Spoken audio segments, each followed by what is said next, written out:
શહેરના કુંભારવાડા ખારમાં કચરાના ઢગલાના થર જમ્યા।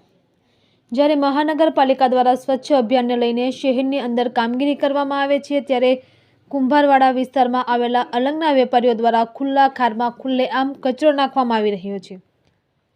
ત્યારે મહાનગરપાલિકાના એસ્ટેટ વિભાગને દ્વારા કેમ આવા લોકો સામે કોઈ પણ કાર્યવાહી કરવામાં આવતી નથી? જ્યારે જાણવા મળ્યું હતું કે અહીંયા દિવસ દરમિયાન મોટી સંખ્યામાં લોકો દ્વારા ગાડીઓ કચરાની ઠલવવામાં આવે છે, તો આવા લોકો પાસેથી કેમ કોઈ દિવસ કાર્યવાહી કરવામાં આવતી નથી અને દંડ વસૂલવામાં આવતો નથી?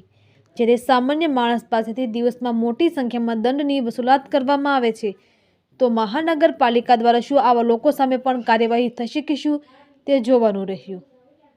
રિપોર્ટર ફિરોઝ મલેક, ભાવનગર।